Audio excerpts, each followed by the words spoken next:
Coming up on ReFramed. Along with this week's special guest, Anja Christoffersen. Today we'll be discussing Heartbreak High, which I'm so excited to do. I thought there were things like that made me uncomfortable. But when I reflected on it, I was like, that's actually really how I feel disability is treated. That you're like gaslighting yourself into believing that you don't need them. It was like, oh, that's not something we've been asking for like years and years, and now all of a sudden it's like possible in the click of a finger. So I think there's still a long way to go, but it's important.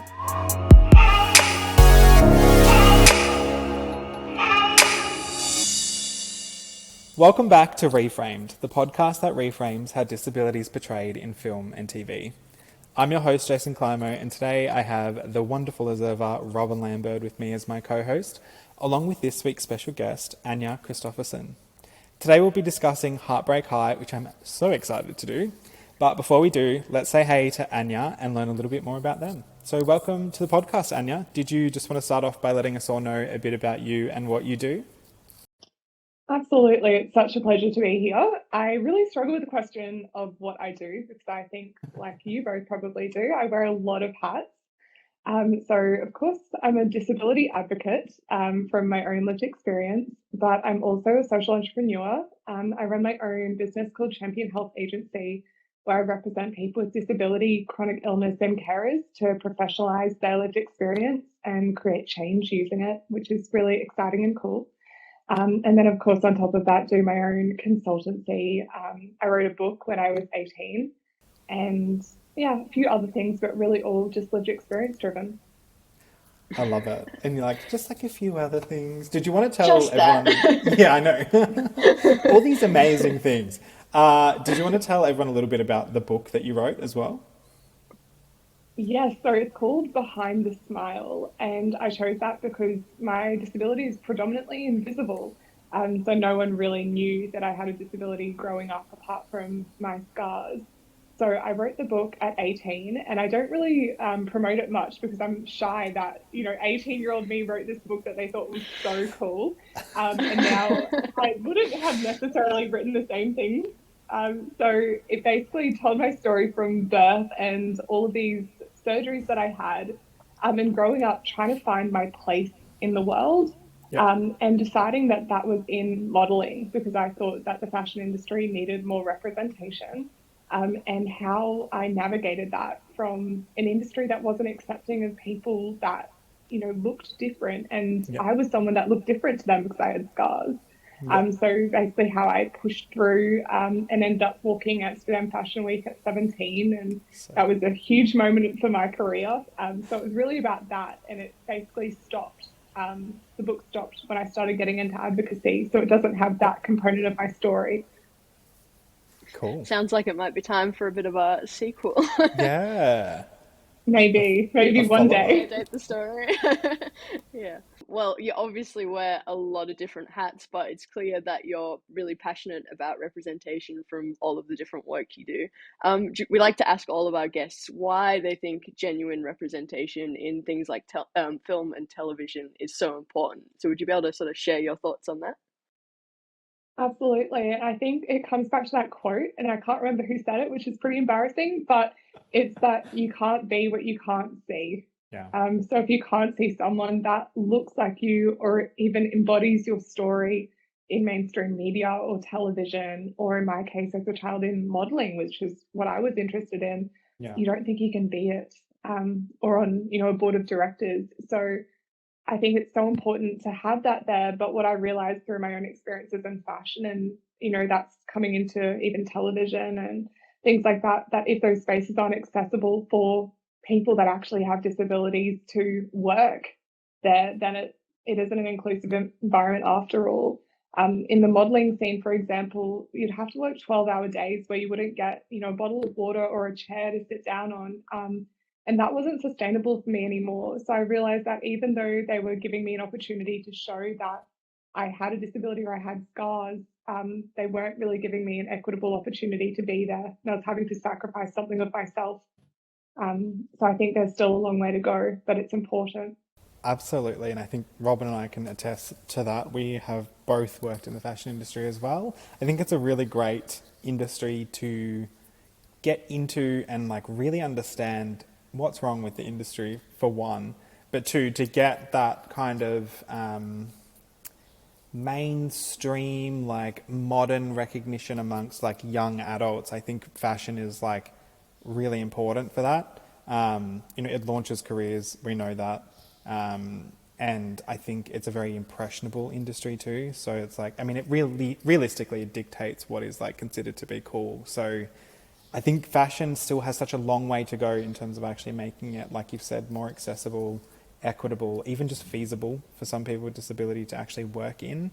And I'm talking like in front of the camera, behind the camera, in production, everywhere. But yeah, it is exciting, I think, when you see like really great mainstream fashion representation as well. But I totally hear where you're coming from. I guess like one thing I really like to ask of guests as well is, of course it's really important to see people or have that representation on screen for yourself. But do you see or understand if there's like any benefits for like wider society in representing people with disability? I think that there is, because I think it's so hard to understand what a life of disability is truly like. Um, there are so many misconceptions and there are so many biases. And I think breaking down those biases helps to really demystify disability. And I feel Yeah. like that's where a lot of the stigma and the discrimination comes in, due to misunderstanding.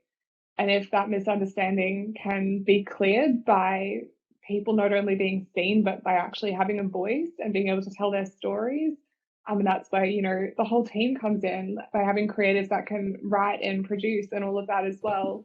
I think that's where the power really lies. Did you find as well, after you sort of wrote your book and shared your story in obviously a lot of detail, did your relationships with certain people change, and did certain people understand perhaps your experience more, and why, the way you see the world is the way you see the world?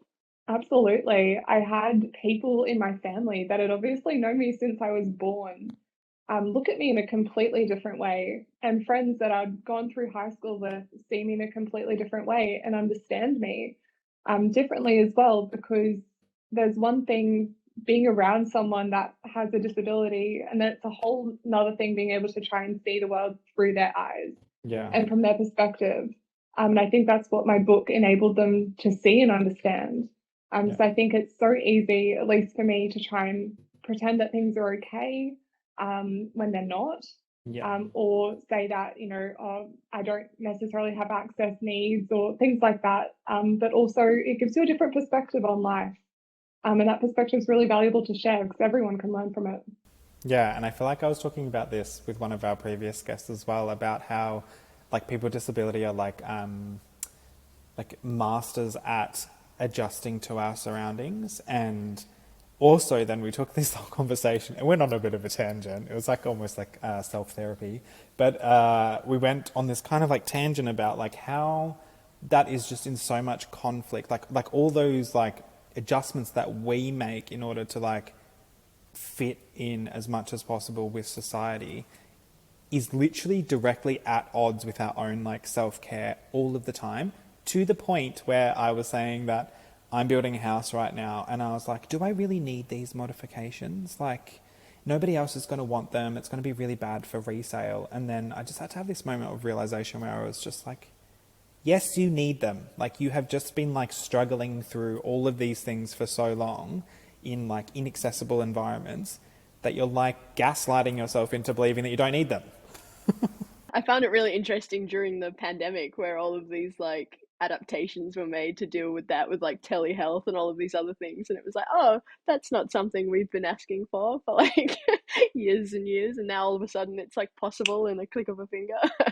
Yeah, exactly. And it's like all of these things actually are possible, and in some like many ways, like for example, like one really simple solution that I think everybody would agree to is like, for example, like office workers not forcing staff to come into offices. Like they found that people were like a lot more effective, efficient, like were achieving better results, yeah, productive, and also saves cost. So it's like a lot of this actually makes a lot of sense across the board. It's not just a specific solution for a specific group of people. And I mean, on that too, like we're roughly 20% of the population. So it's like, I I think we're a big enough fucking group of people to like make specific adjustments for too, by the way. You would hope Yeah. so. And I Yeah. think it's ultimately when it becomes appealing for the majority, suddenly it's adopted. And I was at the National Disability Strategy Forum recently, and someone raised a really good point around, universal design Mm. and how way back when they used to have showers that were step down showers. Yep. And that was just the trend. It was every shower was a step down shower. And then suddenly someone decided that they were ugly and they just made all of them, you just go straight into the shower. Mm-hmm. And that was universal design, but the change was because people thought it was ugly. Yeah. Um, So basically we just need to like manipulate Yeah. society into believing that all these like universal design features are actually really trendy. Yeah. Trendy. I was literally having the same conversation with my friend the other day. I was like, man, a dream accessible shower is just like a rich person shower where it's Yeah. like flat, there's a bench in there so they can like steam. Like, Yeah. it's like that. It's just like rich people stuff. And like the one screen, so there's like not actually like two screens or like no screens. Yeah. It's just like a slightly inclined or declined, sorry, so the water drains like nicely. Oh my God, I love it.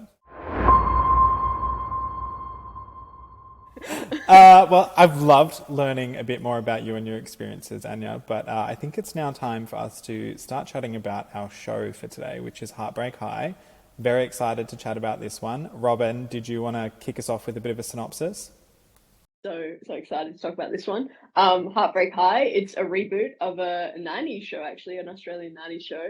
And it is a high school comedy drama, follows the drama and the exploits and all of the typical things that happen in a high school drama. I guess of particular interest to us, there is an autistic character called Quinni, played by Chloe Hayden, who is also an autistic actor. And yeah, let's get into that and how that is portrayed. Love it. Anja, did you want to kick us off with some of your thoughts about Heartbreak High?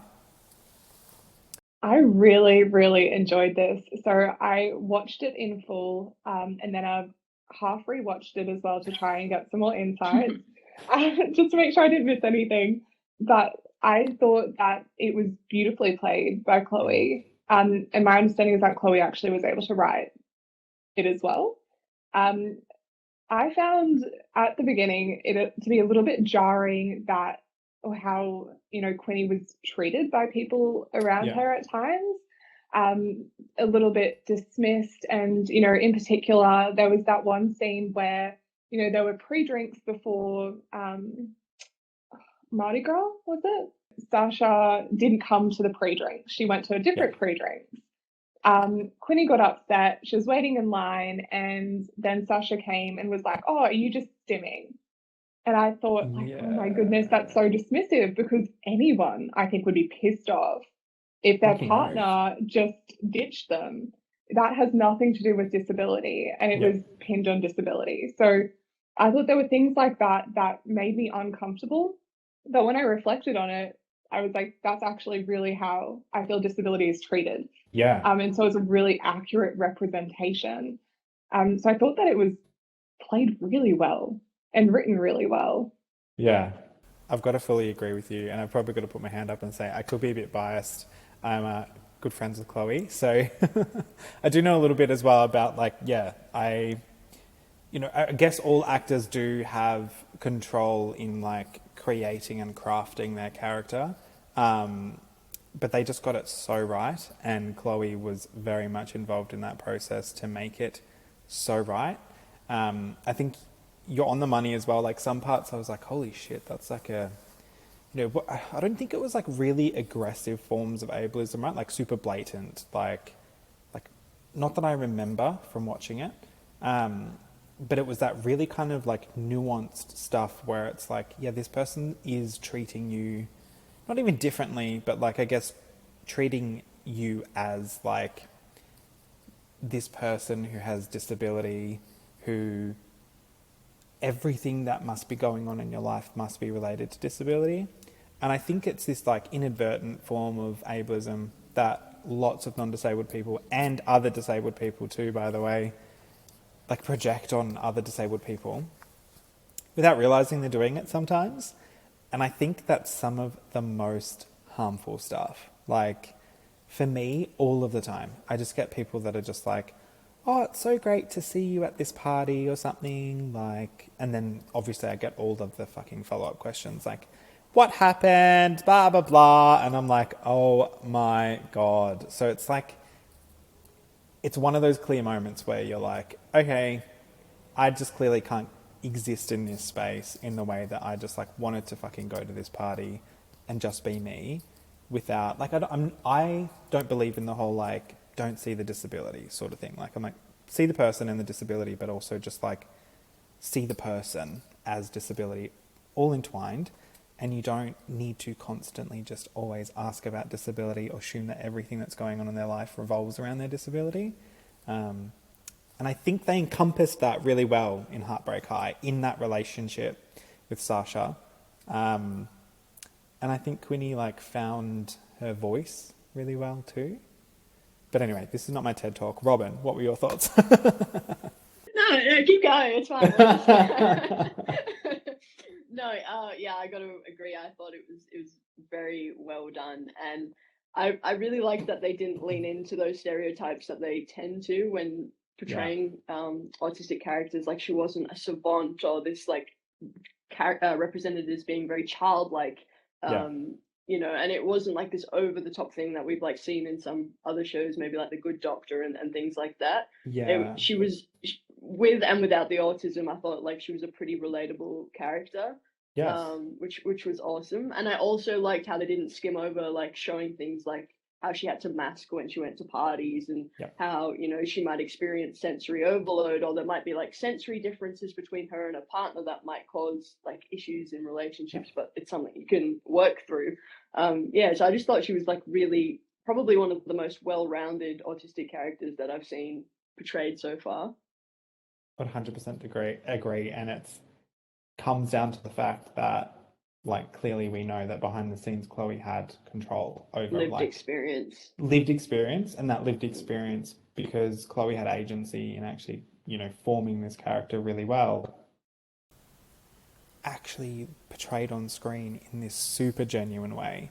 Whereas, you know, when non-disabled people are just like fully in control of creating these disabled characters, it's like, oh my God, you're only scratching the surface here. And like the thing, like kind of what you were saying, Robyn, that, you know, with or without autism, the character was, you know, this really interesting character that people could relate to, was because they did the work to make the character multidimensional. Like it wasn't just like, this is Quinni and she has autism and like, that's it. And everything that happens in Quinni's whole character arc is just related to their experiences of disability. No, in fact, it was like pretty much the opposite.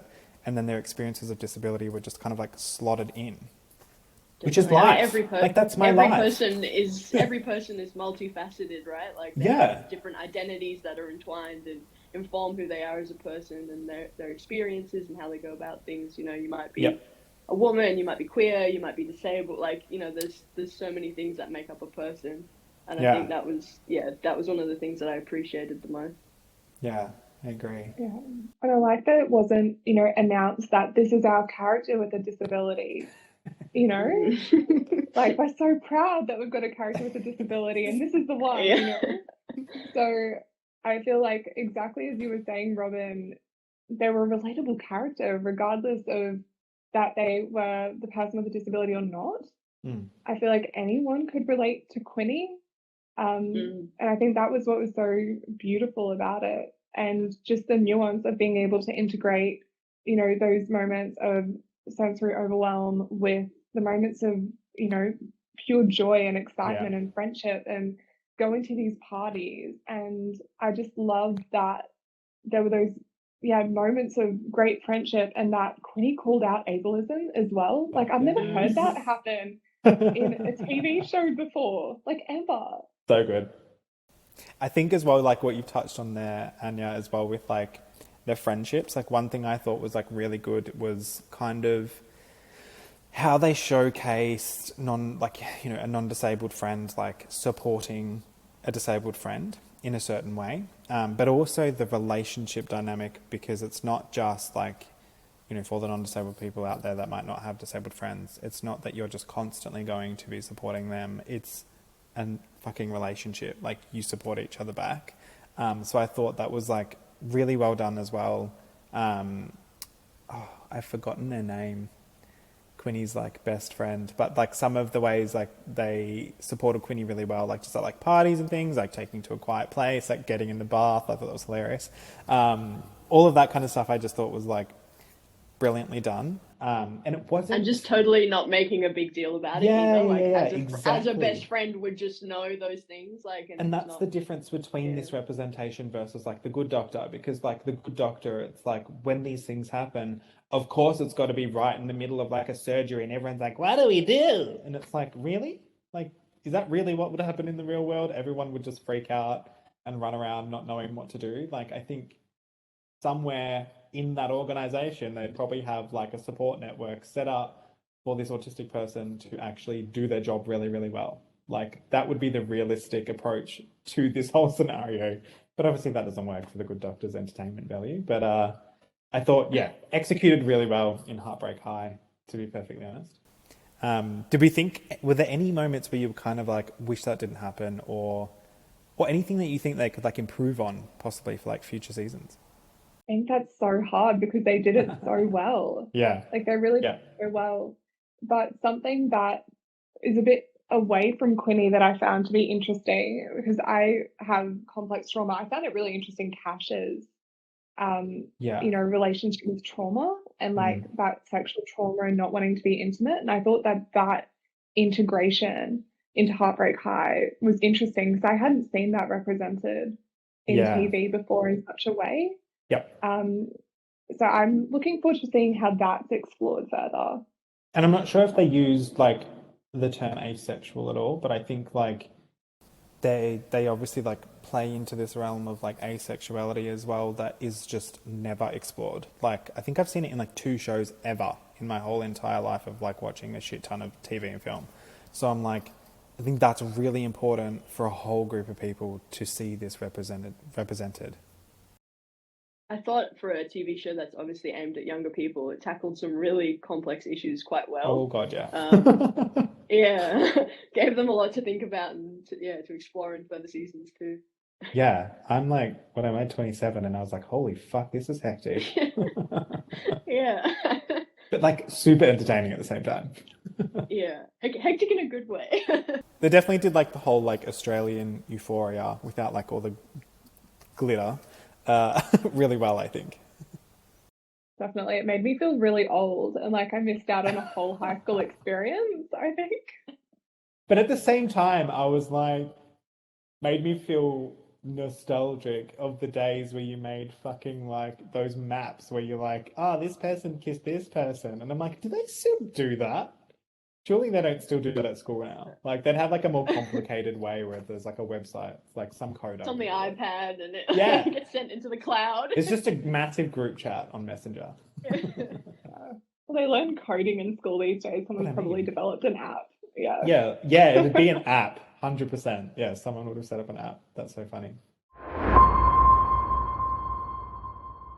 Cool. Well, I think it's time for us to give our scores for Heartbreak High on our inclusive disability representation scale.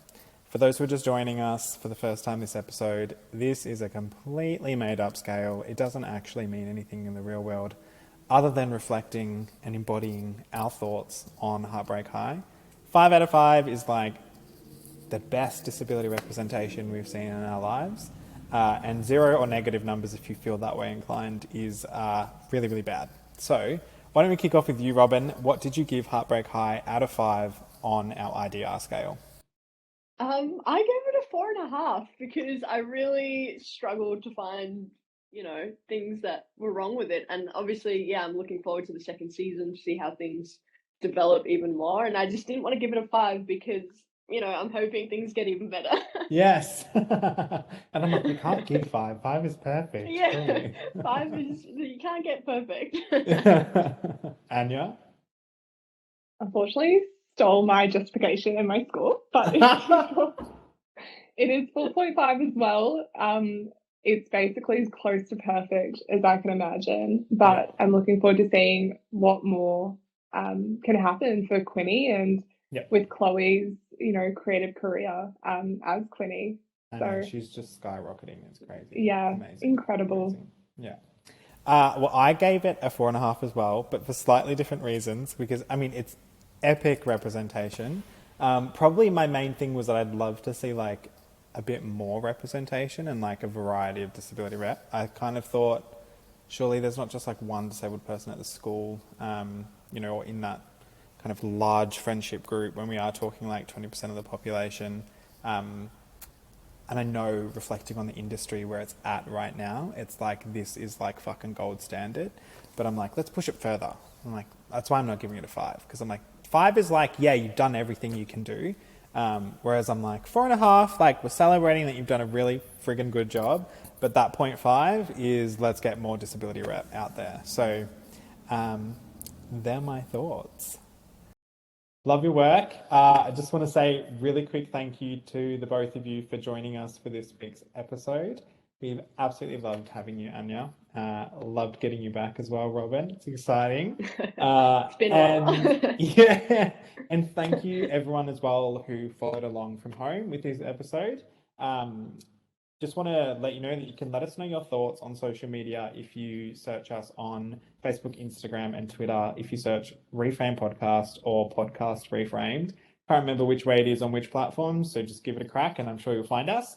Or if email is better for you, or if you've written like a thesis on all of the reasons why we're right or wrong about Heartbreak High, you can email us at hello@reframedpodcast.com. We really do want to hear your thoughts. We want to hear your IDR scores. We obviously want you all to go watch Heartbreak High, support Chloe's career. So exciting to see a young Aussie actress with disability just skyrocketing. And yeah, can't wait to hear what you all think. And lastly, before we sign off, I just want to say a huge thank you to the Community Broadcasting Foundation for helping to fund this series. Thank you so much again, Anja, for joining us. Thank you, Robyn. Bye.